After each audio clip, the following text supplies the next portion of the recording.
We begin by bearing witness that there is only one God worthy of worship and unconditional obedience, and that Muhammad sallallahu alaihi wasallam is his final messenger.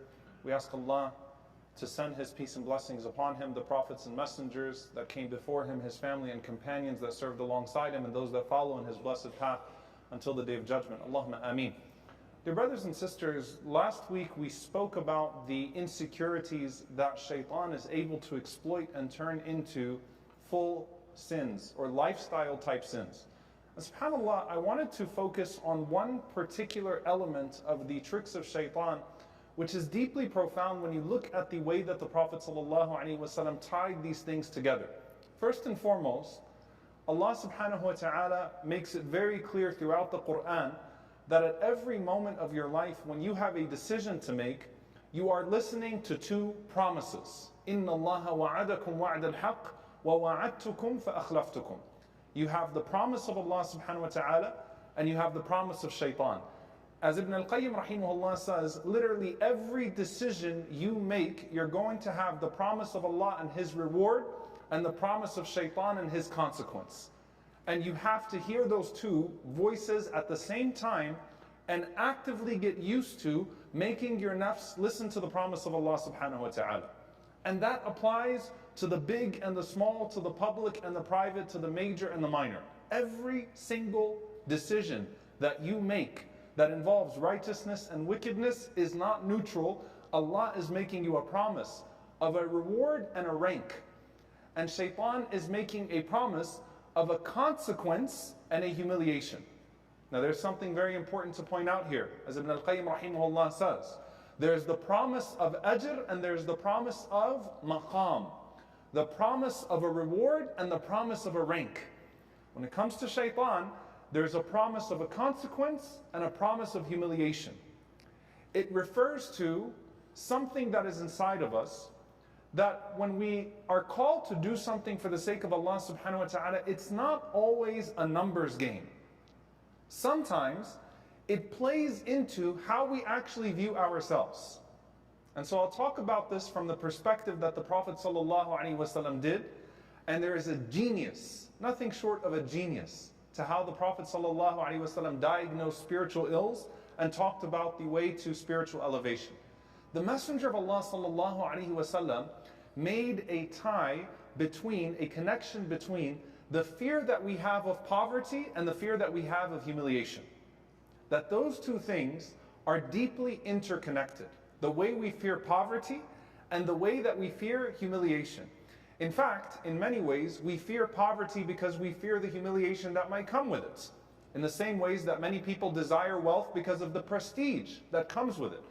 But in almost every single hadith where the Messenger of Allah ﷺ mentions one of these things, he mentions the other. In fact, even in our dua, when we say, Allahumma inni a'udhu bika min al-jubni wal-bukhl.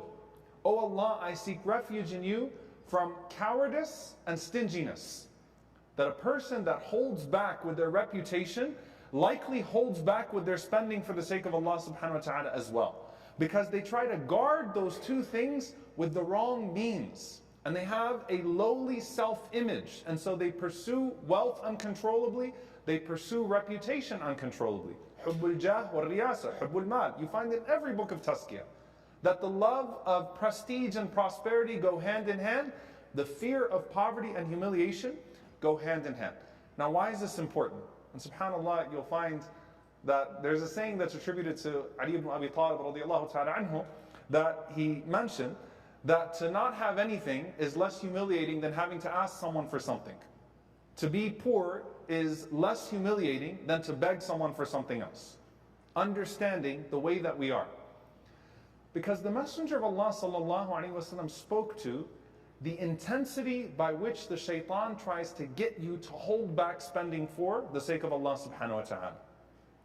And it's very interesting here, because when the shaitan pulls you back from giving sadaqah, from giving charity, it's very one-tracked. What do I mean by that? It's very clear that if you spend for the sake of Allah, you're going to miss out on something else. Spend too much money, you're not going to have enough money to spend for this. Spend on this, you won't have money for your saving. What if this happens and you need to have this as protection and security? So it's a very one-track message. No one is going to come to you, except for maybe a spouse or a family member, and say you're giving too much for the sake of Allah. No one's going to say calm down, or it's going to sully your reputation in any way, or that it's going to look bad on you. It's a very straightforward message. You spend too much on Allah, you won't have enough for yourself.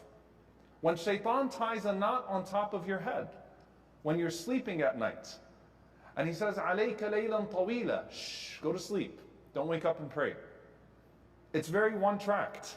You're tired, you have a sleep deficit, and if you wake up and pray, then you're going to lose out on the hours that you have for sleep. It is one-tracked. Very few people in your life, if anyone, and they're probably not very good people, will tell you, don't get up and pray at night. That's a very weird and strange message. But when it comes to our sense of honor, there are many different ways in which the shaitan can penetrate. Now I want you to think about this hadith from the Prophet ﷺ. This is a hadith from Burayda radiallahu ta'ala anhu, who we spoke about a few weeks ago, a man who embraced Islam on the way when the Prophet ﷺ was making the hijrah. A simple Bedouin chief, and who went on to become a student of the Messenger ﷺ. He narrates in an authentic hadith that the Prophet ﷺ said, ما يخرج رجل شيئا من الصدقة حتى يفك عنها لحيي 70 شيطانا. A man is not able to give sadaqah until he has to pull it out of the jaws of 70,000 shayateen. Think about the image here. You're about to give sadaqah, you're thinking about it. The Prophet ﷺ is saying, imagine 70,000 shayateen biting on it, and you have to pull it and yank it out of their mouth. That's that hesitation that you feel. And then you start maybe reducing the number a bit. You rarely will say charity or no charity. You'll say, you know what, maybe I'll just knock this number down a little bit more. 70,000 shaitan. 70,000 shayateen that promise you poverty. And imagine if you could visualize that every single time someone calls you to give for the sake of Allah. And no, there's no fundraiser today. But imagine, you have to pull it out from 70,000 mouths to be able to give it for the sake of Allah subhanahu wa ta'ala. That's the pull, that's the hesitation. Now when it comes to your sense of honor, when it comes to you doing something for the sake of Allah that you feel like detracts from your reputation, that you feel like detracts from your sense of izzah, from your sense of rank, imagine how many more mouths of shayateen open. In fact, think about all the people around you who might not be shayateen in their essence, but shayateen al-ins are people that play the part of shaitan, at least in a moment. When they say, are you really going to forgive? Are you really going to make up with that person? You really going to text that person? Are you really going to call that person? Are you really going to let this go? If you let this go, what do you think people are going to say? If you let this go, what does that say about our family? If you let this go, this is going to happen, and this is going to happen, and this is going to happen. Hold on to that grudge.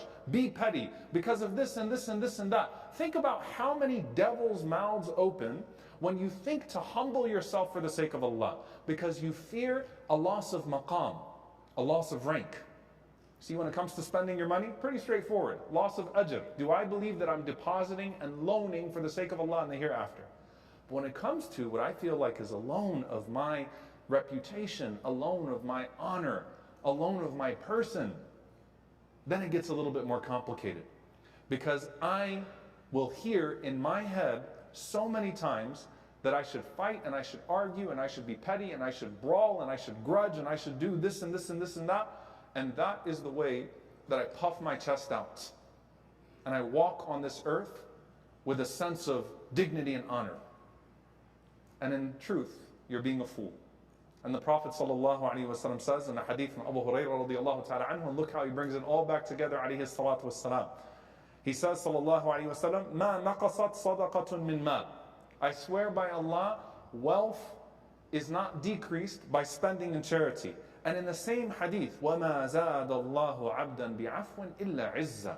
Allah will not increase a servant of His in the ability to forgive except that He'll increase him in honor. That person that forgives frequently, al-afu, is to particularly be forgiving and to overlook people's faults, to be able to let things go, to be able to resolve your grudges quickly. Be quick to forgive, be quick to overlook. Allah will increase that person in izzah, even if 70,000 shayateen from the jinn and 10,000 human beings tell him otherwise. Allah promises you that He will increase you in honor. And the Prophet ﷺ says in the most general way, وَمَا تَوَاضَعَ أَحَدٌ لِلَّهِ إِلَّا رَفَعَهُ اللَّهُ. No one ever humbles himself for the sake of Allah except that Allah elevates him, except that Allah puts you up. And subhanAllah, that fear of being less, that fear of what people will say, that fear of what that other person will think if I forgive, that fear of what that person's going to say if I don't jump in on this and this and that, all of that goes away when you connect yourself to wanting that rank with Allah. Let them call you a coward. Let Allah crown you on the Day of Judgment. Who cares? I have something better. How many times did people point and laugh at the Prophet ﷺ? How many times did people think that the Prophet ﷺ was diminishing himself ﷺ, by not responding in kind to the types of things that were happening around him? How many times? And Allah Azza wa Jal, through every single one of those things, وَرَفَعْنَا لَكَ ذِكْرَكَ, we have elevated your mention, O Messenger of Allah. Because you never humble yourself for Allah except that Allah honors you. Even if 70,000 shayateen, sometimes when you got to write that text message or make that call or let something go, it's more than, imagine having to pull your phone out of 70,000 shayateen's mouths. That's what it feels like at times. It feels heavy.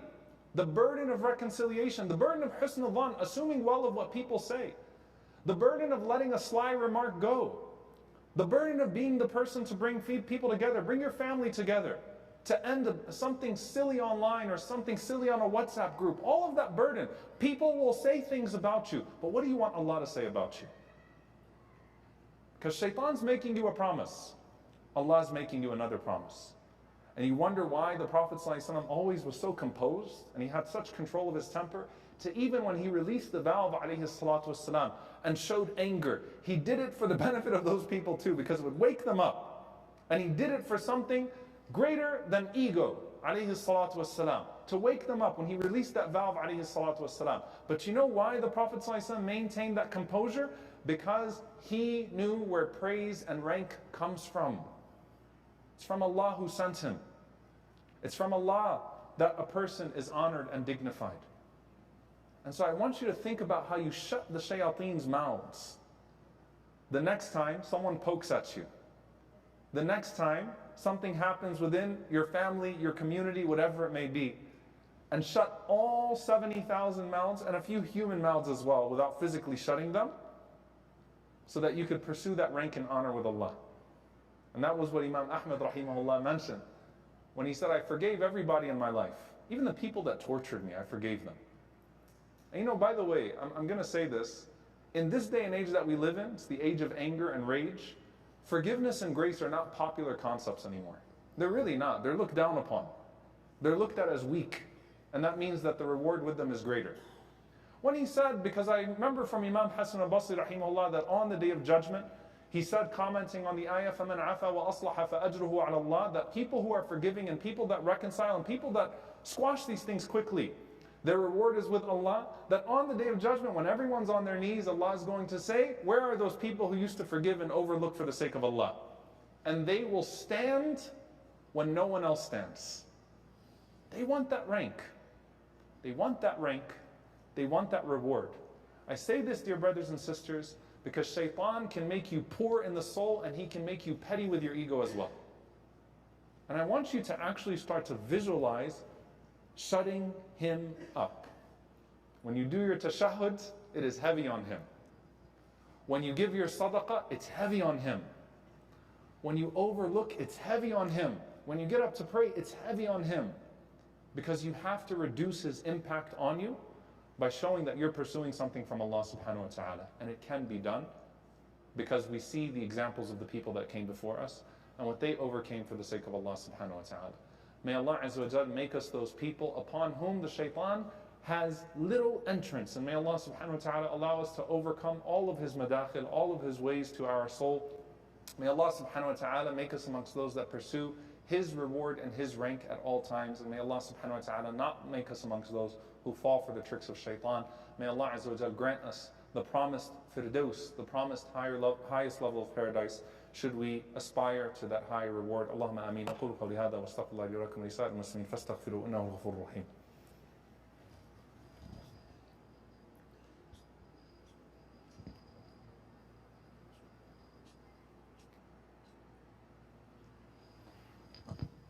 Alhamdulillah, wassalatu wassalamu ala rasulillah wa ala alihi wa sahbihi wa man wala. Dear brothers and sisters, before we make the dua, I wanted to mention particularly Brother Sa'ad Beiruti, rahimahullah ta'ala, one of the founders, one of the pioneers of this community in Irving, who passed away last night and whose janazah is taking place as we speak right now, as his janazah was after the first khutbah in ICI. SubhanAllah, this was one of the first people that I met when I came to this community. Someone who always showed a propensity towards khair and towards helping people. May Allah subhanahu wa ta'ala protect him from adhab al-qabr altogether, from the punishment of the grave and from the punishment of the hereafter, as he passed away on Laylatul Jum'ah. May Allah subhanahu wa ta'ala forgive all of his shortcomings. And may Allah subhanahu wa ta'ala make it easy for his family. May Allah azza wa jal make his reckoning easy and make his reward high. Allahumma ameen. So please keep him in your dua today, bi'idhnillahi ta'ala, and his family as well. Allahumma aghfir lil-mu'minina wal-mu'minat wal-muslimina wal-muslimat al-ahya'i minhum wal-amwat innaka sami'un qareebun mujibu da'awat. اللهم اغفر لنا وارحمنا واعف عنا ولا تعذبنا ربنا ظلمنا أنفسنا وإن لم تغفر لنا وترحمنا لنكونن من الخاسرين اللهم إنك عفو كريم تحب العفو فاعف عنا اللهم اغفر لوالدينا رب ارحمهما كما ربونا صغارا ربنا هب لنا من أزواجنا وذرياتنا قرة أعين وجعلنا للمتقين إماما اللهم انصر إخواننا المستضعفين في مشارق الأرض ومغاربها اللهم أعز الإسلام والمسلمين وأذل الشرك والكاذبين ودمر أعداء الدين اللهم أهلك الظالمين بالظالمين وأخرجنا وإخواننا من بينهم سالمين عباد الله إن الله يأمر بالعدل والإحسان وإيتاء ذي القربى وينهى عن الفحشاء والمنكر والبغي يعظكم لعلكم تذكرون فاذكروا الله يذكركم واشكروه على النعماء يزد لكم ولذكر الله أكبر والله يعلم ما تصنعون وأقيموا الصلاة